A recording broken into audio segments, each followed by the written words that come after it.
before streaming. My name is Nate Allball. I'm the head football coach at Judah Christian School in Champaign, Illinois.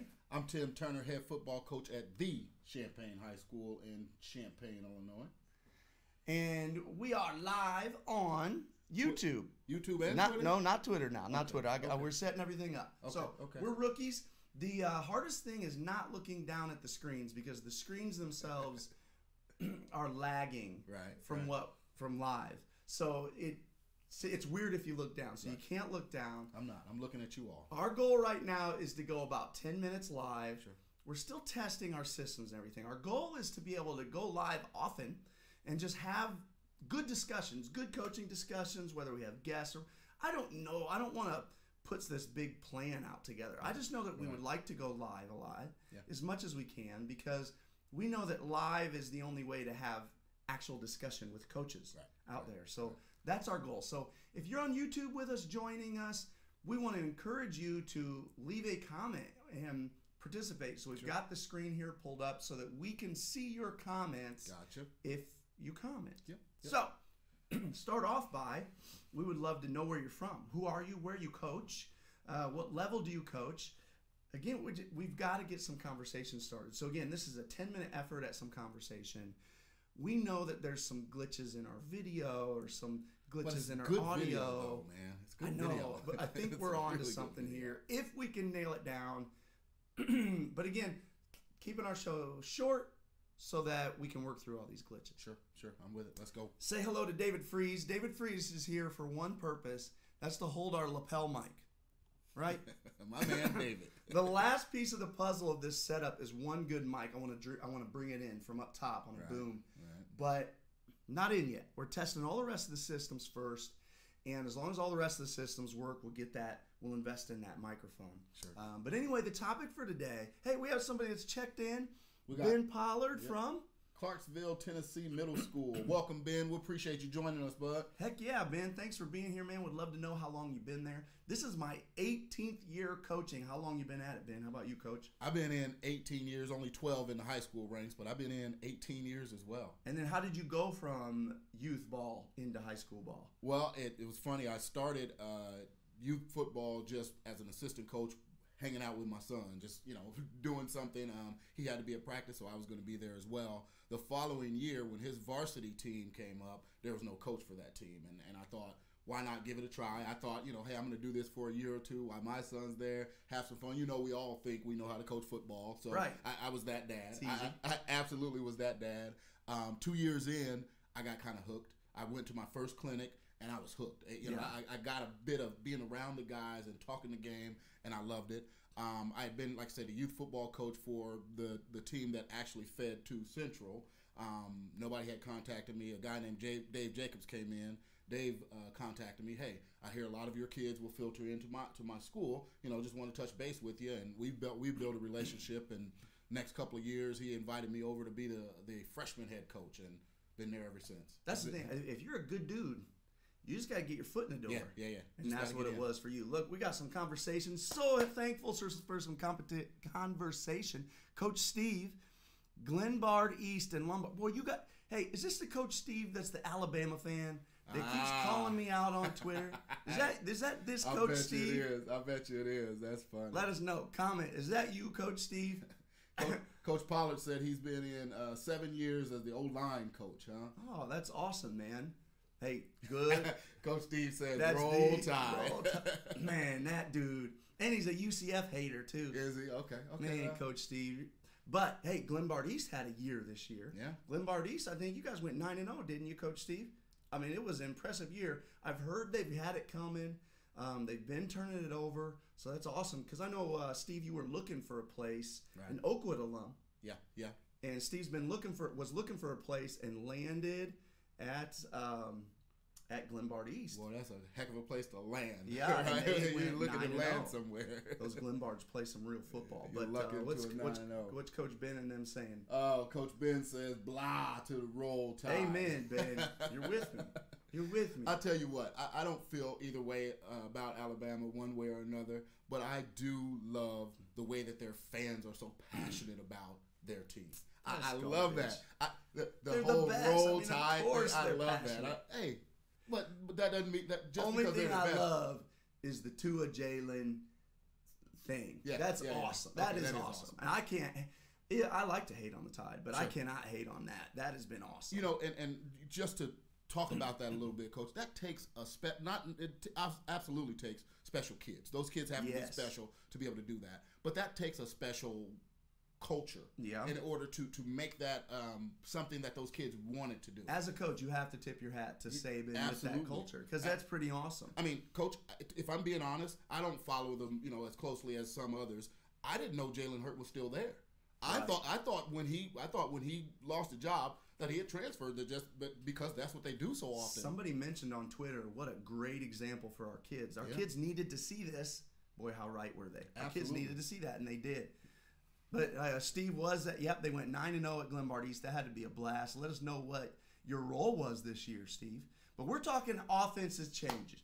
How do you know when it's time? It is time. Hey, Steve, we got 4 guys watching. Anybody else wants to chime in? Let us know where you're from. We're just trying to keep the conversation rolling. How do you know when it's time to change? So let's start with you. Are you changing anything, or are there any tweaks? Right. Whose idea was that? How does the staff suggest that to you? Gotcha. Well, for me, this was my first year as a varsity play caller. So a lot of what I did this past season was very minimum. Our offense ran with 6 plays, 1 formation. 6 plays, 1 formation all year, and we had a decent enough year with it. But as I've grown as an offensive play caller, I'm learning that there are so many other things that we have to be able to do in order to beat some of the better teams. I found that we, for the teams that were lower level on our schedule, everything that we had was just fine. The teams that we were equal to on our schedule, everything was okay, and it worked out pretty well. But those teams that were better than us on our schedule, we didn't have those answers built into our offense. So I am going to put in a few things into our offense to address some of the issues that we had. Name one. One thing is we own the 1 formation. I'm going to add more formations. I'm hoping that. So you're unbalanced, tight end, X over, right? So you got the X outside your tight end. Yeah, and that's what we did all season long. Unbalanced, we went unbalanced right or unbalanced left, and it was always X over. Now we're going to get into a few different things. We'll run some of that nasty set a little bit. We'll also run some double tight. I think that there are a lot of things that we can do that'll enhance our playbook without adding more plays. I don't want to add more plays. I joke with my guys all the time, like, I'm not smart enough to put in more plays, let alone expect the kids to know all of these things. So add formations. Yeah, so I'm going to add formations, and I'd like to add some motions and some shifts. Those are different. Those are just 2 things that I think can really put some pressure on the defense when they play us without very many changes by us. Okay, so I'm your assistant coach, and I say, Coach, what about trap? We run the wing T. What about trap? Well, I'm going to tell you, we already run buck. And trap. That's your trap. That is our trap, right? How often do you run trap though? Yeah, that's the question. We didn't run it very often. So if you're my assistant and you ask that question, I'm going to say, great idea. And as soon as we get an opportunity to get to it, we will. And again, that's one of the things that as I'm breaking down this off season, Coach, I'm learning that there were often opportunities to run some of these plays that I didn't take those opportunities just simply because I was getting acclimated to the offseason. Sure. So, I'm excited for this offseason because as I know more, I'm able to put in more. And it's funny, I had a couple of guys in today. Hey, Coach, I heard we're going to put in some more formations. Are we going to do some of that spread stuff? No, we're not doing that. We're not doing any spread stuff. No, that's not true. I will spread it out a little bit. But when we spread it out, it'll only be situational. Right. So I am going to enhance our offense with formations, shifts, and things of that nature that I think will help us. What's Coach Steve have to say? Coach Steve says, he coached the running backs and offensive linemen. Say they're a spread team. He said big things to know is how to approach the head coach or the play caller for plays you think might work. Yeah. Especially in game. Yeah. I had some experiences as a young assistant where I wanted to suggest something and I couldn't summarize it fast enough in the middle of the game. Yeah. I'm like, I was not done telling him my idea. He thought I meant something else. Right. Goes in, not what I even intended. And I'm like, okay, I got to figure this out. Right. How do you make these suggestions, Yeah. especially in game? Yeah. Out of game, right? Now you just got how good's your relationship with that guy? Sure. When can you suggest things? Sure. For me, I feel like I got to change offenses. Actually, I don't feel like I need to change offenses. I feel like I need to choose an offense. Gotcha. Okay. So we lived in two worlds this year. But it wasn't the intention.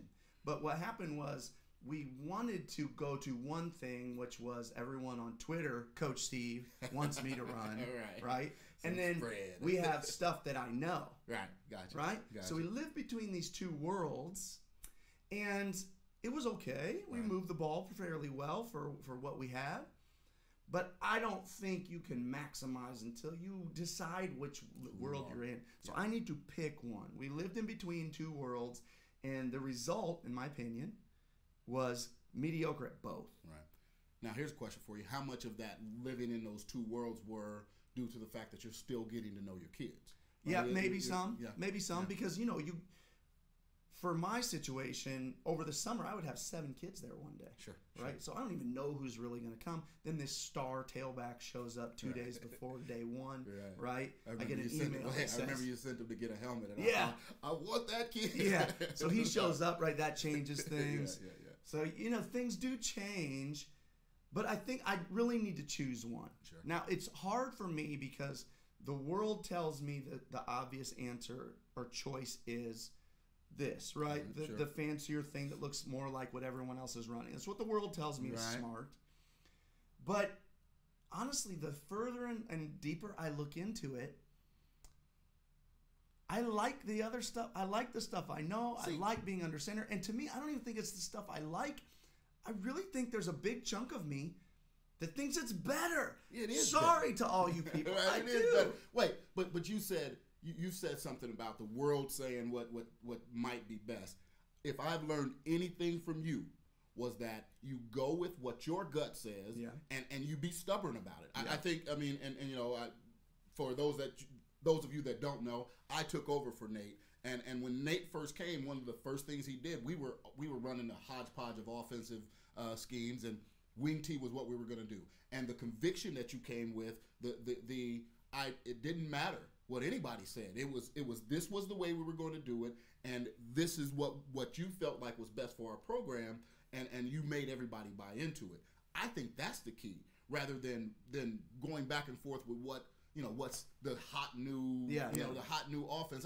I just, and maybe I'm blinded by some of your thoughts as well, but I just think when you go with what's hot and new, that's not really necessarily what's the best thing to do. I know for us, the wing tee really helps us out because all year long, other teams are practicing against and seeing spread teams.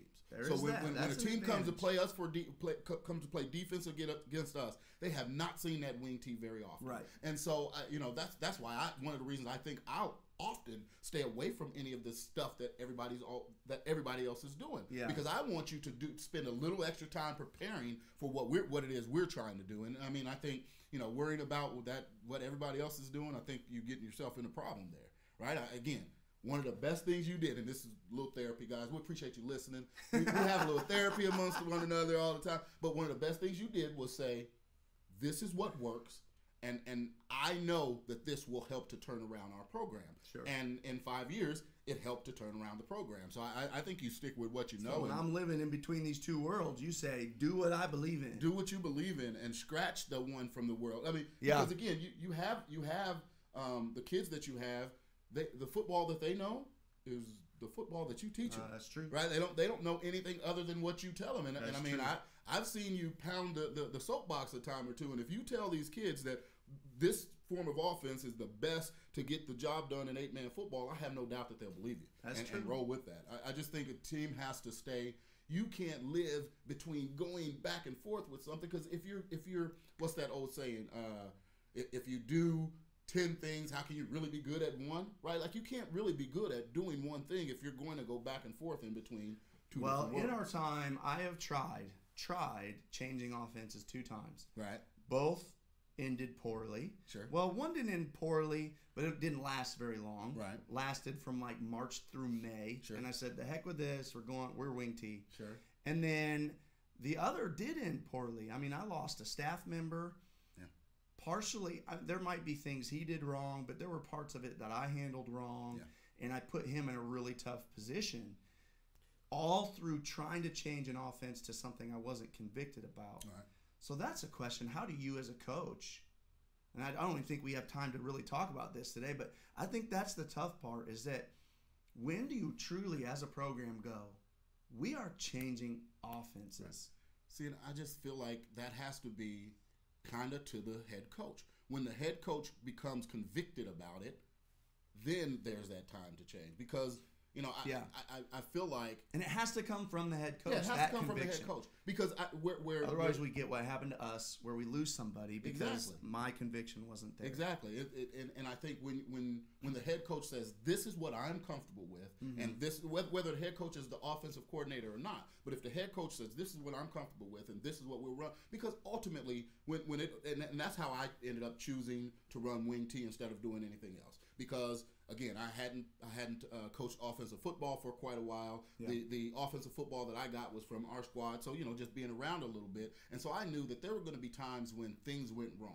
When things go wrong, the right. head coach has to be able to have a few answers to fix some things, and maybe those answers aren't yours specifically, but on the staff, you have to have answers to be able to fix those things. And if you're going with the flavor of the month, then where do those answers come from, right? I think one of the best things we did with running this wing T is answered some questions and know that, all right, if we see guard readers, here are a few things we can do to guard readers. Mm-hmm. We see penetrators, here are a few things we can do to penetrators. And when you continue to go with the flavor of the month, you don't have that opportunity to learn. Only because you don't. Yeah, not that the other offenses don't have those answers too. Sure. Just that you don't know those answers. Right. There's no way you can really know it. And especially when, and again, this is my experience, especially when you get into the season.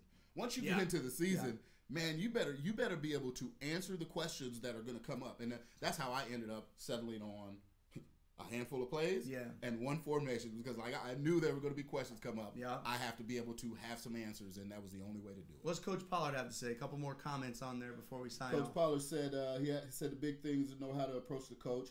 He says, do what fits your kids and what you know. Nothing wrong with under center. That's Coach Steve trying to share some love after all that UCF hating. Coach Pollard says, the high school that our middle school feeds to runs a flex O triple with O line and 4-point stance. They're under center.